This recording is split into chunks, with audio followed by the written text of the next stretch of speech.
आपको ये गैप दिख रहा है, ये मेटल है और ये पुट्टी है। ये सारे वायर्स आप देखो, इन पे टेप मारा हुआ है। This is not the right way. काम बहुत बढ़िया कर रहे हो।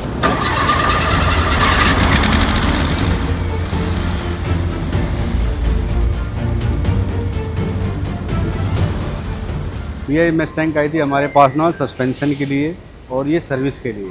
तो इसके सस्पेंशन का ये था कि पार्ट मंगाना था हमें, कुछ पार्ट हमें बाहर से परचेज करना पड़ा कि ये गाड़ियाँ यहाँ बहुत कम है। तो और क्लाइंट का ये था कि भाई हमें जेन्युइन पार्ट ही चाहिए, तो वो हमने परचेज करा इसका पार्ट। और मैं आपको दिखाता हूँ वीडियो में। बहुत से लोग कहते हैं कि भाई छोटी छोटी गाड़ियों का पार्ट आ जाता है, इसका नहीं आता। ये दिखाता हूँ आपको, ये जेन्युइन पार्ट हमने परचेज करा है। एक्चुअली इसमें थोड़ा सा टाइम लग गया, बट पार्ट हमने जेन्युइन ही अरेंज करा। तो अब इसको फिट करेंगे हम और लगा के एक बार टेस्ट ड्राइव लेते, फिर आपको दिखाते कैसे है।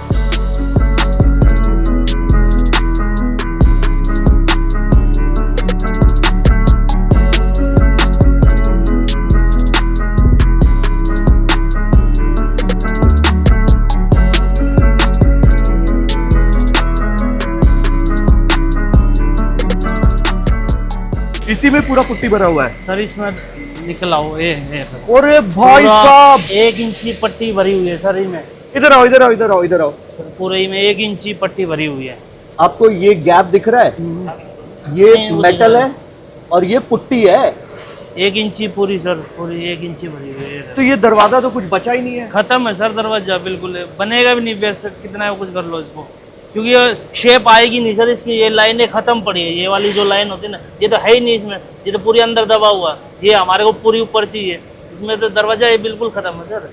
भाई बहुत लोग हमसे पूछते हैं ना कि आप इतना टाइम क्यों लेते हो किसी गाड़ी को पेंट करने के लिए। बाकी लोग तो 15 दिन में देते हैं, 10 दिन में देते हैं। हम जब भी किसी काम को करते हैं ना, तो पूरे परफेक्शन से करते हैं। हमारा सबसे ज़्यादा टाइम ना बॉडी लाइन करेक्शन में जाता है, और हम ये काम नहीं करते। आप इधर देखो, इस गाड़ी में इतनी ज़्यादा पुट्टी भरी हुई है। ये पहले से गाड़ी पे कहीं काम हुआ है, और इसमें इतना मोटा लेयर पुट्टी का भरा हुआ है।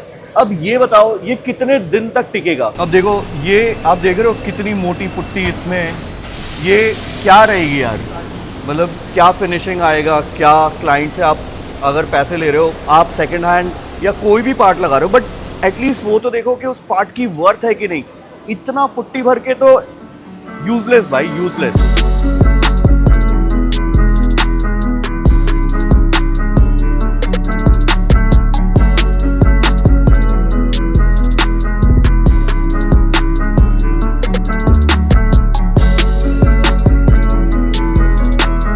तो अभी ये रिसीव हुई है अपने पास जीप कंपास 2021 वेरिएंट डीजल। इसके अंदर हम स्टेज 1 ट्यून परफॉर्म कर रहे हैं। उससे पहले फर्स्ट थिंग फर्स्ट, इसकी जो डायग्नोस्टिक्स है, बेसिक डायग्नोस्टिक्स, वो रन करेंगे। देखते हैं इसके कोई फॉल्ट कोड्स वगैरह तो नहीं आ रहे। अगर वैसे कोई फॉल्ट कोड्स आ रहे होंगे तो फिर हमें उसके हिसाब से वर्क करना पड़ेगा।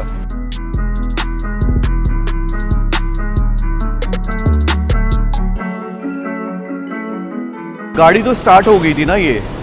हाँ भैया, गाड़ी स्टार्ट हो गई है ये। और अब थोड़ा सा ना इसका कुछ वायरिंग में इशू है, जैसे ना डायरेक्टली सेल्फ नहीं ले पा रही है।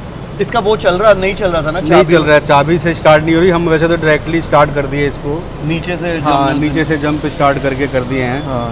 तो अब मतलब वैसे ऑलमोस्ट गाड़ी स्टार्ट हो गई है, और सारी चीज़ें एक बार इसको प्रॉपर नोट कर लिया हमने कि हमें क्या क्या चीज़ें मंगाना इसमें पड़ेगा। कार्बोरेटर है ना? कार्बोरेटर है। और अच्छा, ये गाड़ी ना 2 स्ट्रोक इंजन है, इट्स ए 2 स्ट्रोक इंजन। तो भाई 2 स्ट्रोक इंजन, आप सोचो ये गाड़ी एक तो लाइट वेट है, 2 स्ट्रोक, और ये गाड़ी का इंजन प्रॉपर हो जाए ना, तो ये गाड़ी क्या रोड पे भागेगी यार। हाँ, अब इसमें मंगा क्या रहे हैं, इसके तो पार्ट भी हमें तो बहुत सारा पार्ट चाहिए। वैसे तो इसका ना, वैसे अल्टरनेटर जो डायनेमो होता है, बैटरी को चार्ज करता है, ये भी इसका काम नहीं कर रहा है प्रॉपर वक्त। जैसे गाड़ी ना, जितनी देर बैटरी एक में अंदर करंट है, उतनी देर ये स्टार्ट रह रही है। हो सकता है वायरिंग का इशू हो, तो एक बार निकाल के सारी चीज़ें चेक करते हैं। वैसे ऑलमोस्ट हमने गाड़ी ये स्टार्ट कर ली। हमने उसका लिस्ट बना लिया ना अभिषेक भैया? हाँ, लिस्ट बना लिया सारा, क्या क्या चाहिए। हाँ। और हम ये बंदे को जहाँ से हमें पार्ट वार्ट परचेज करना है, क्योंकि ऑलमोस्ट ये गाड़ी अब बची कहाँ है, एक आध गाड़ी ही है मतलब। तो पार्ट के लिए भी बड़ा वो है कि मतलब ढूंढ रहे हैं कि ऐसा कोई बंदा हो जो हमें सप्लाई करे और दे सके।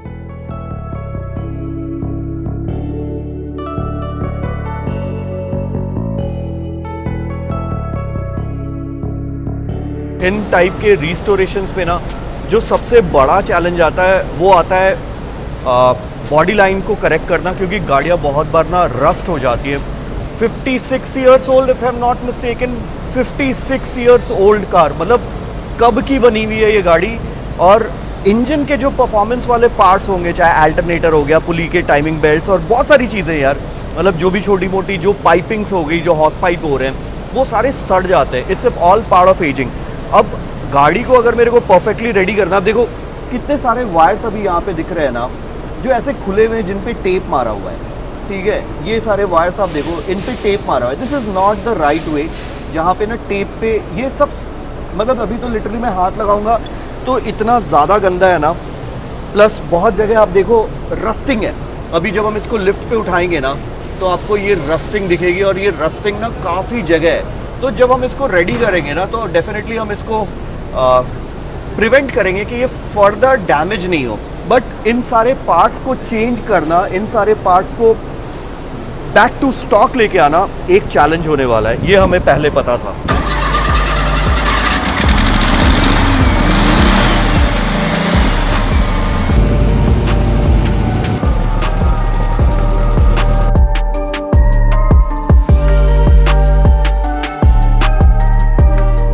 ये गाड़ी हमारे पास नवी इंडिवर है जिसका हम इंजन कर रहे हैं, और आज ऑलमोस्ट गाड़ी का इंजन हमने बॉडी के ऊपर रख दिया है।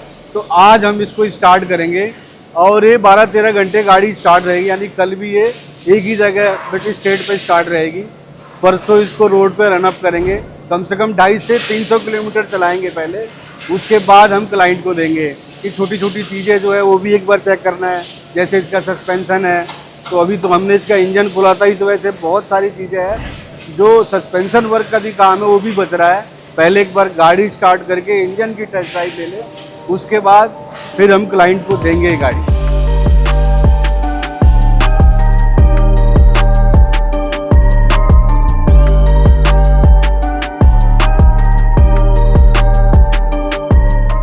का इंटेक मैनिफोल्ड, EGR, DPF, ये तीनों पहले तो डीप क्लीनिंग होंगे। और ग्लो प्लग सिलेंडर नंबर 1 है ना, उसका कोड आया हुआ है, और एक यूरिया का भी कोई कोड आया हुआ है। तो आप एक बार जीप कंपस जाके ना, जीप में सारे आप कोड क्लियर करवा लो, तो फिर हम ट्यून कर सकते हैं। डेटा मैंने ले लिया इसका, तो मैं मैप तैयार करके रखूँगा, तो उस दिन 5 मिनट में अपना काम हो जाएगा। अच्छा, फिर आपके पास 5 मिनट के लिए आना है? हाँ, 5-10 मिनट में आपका हो जाएगा। बस मुझे अभी मैंने डेटा ले लिया, वो सामने ECU रहता है इसका ना।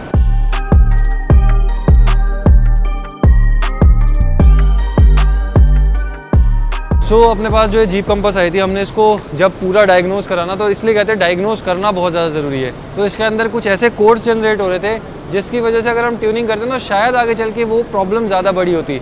इसके अंदर जो कोड्स आ रहे थे, एक पावर कंट्रोल मॉड्यूल के रिलेटेड था और एक ग्लो प्लग के रिलेटेड था। जो ये दोनों कोड थे, बहुत ऐसे कोड्स थे जो इंजन से रिलेटेड थे।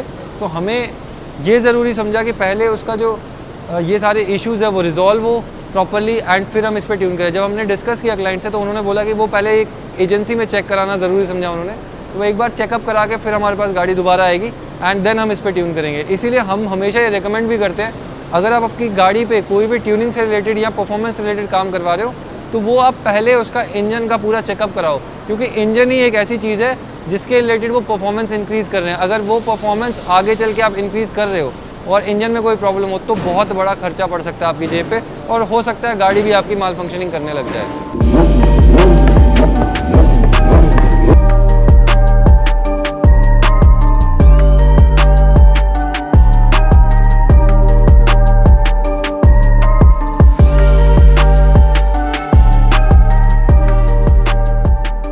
ये X1 आई है अपने पास। इसके अंदर ना बेसिकली कुछ अनयूजुअल नॉइजेज़ आ रही थी क्लाइंट को, उनको समझ नहीं आ रहा था एक्चुअली वो नॉइज़ कहाँ से आ रही है। तो हमारे पास ये डायग्नोज होने के लिए आई है, हमने इसको चेक किया है। इसके अंदर जो बेसिक नॉइजेज़ है वो इंजन माउंटिंग की है, गियर बॉक्स माउंटिंग्स की है, और कुछ सस्पेंशन से रिलेटेड भी है, एंड साथ ही साथ इसका जो व्हील बेयरिंग्स है उसकी भी आवाज़ आ रही है। तो एक बार वो सारी चीज़ें हम क्लाइंट को इन्फॉर्म करते हैं, और एक बार इसको ना प्रॉपरली और एक बार चेक करवा लेता हूँ कि कुछ और चीज़ें तो नहीं पेंडिंग है। वो होने के बाद फिर क्लाइंट से अप्रूवल लेके इस पर काम स्टार्ट करते हैं।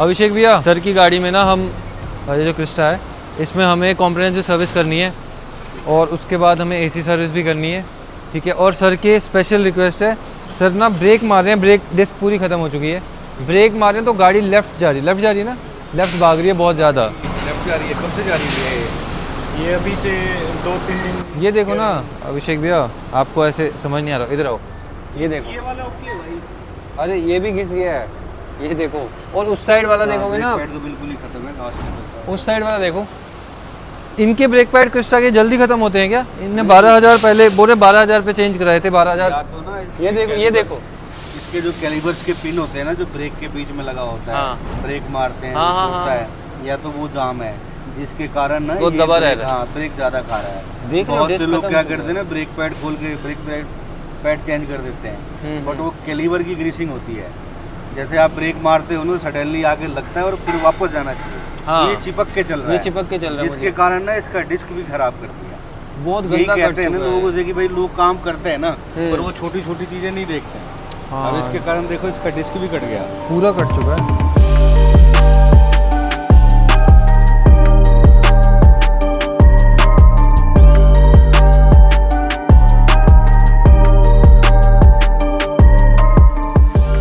ये कौन से ईयर का मॉडल है सर? 26 का। अच्छा, अभी का ही है। तो ये कितनी चली हुई है गाड़ी? गाड़ी एक्चुअल में चली है ये 70 के आसपास। एक साल में 70?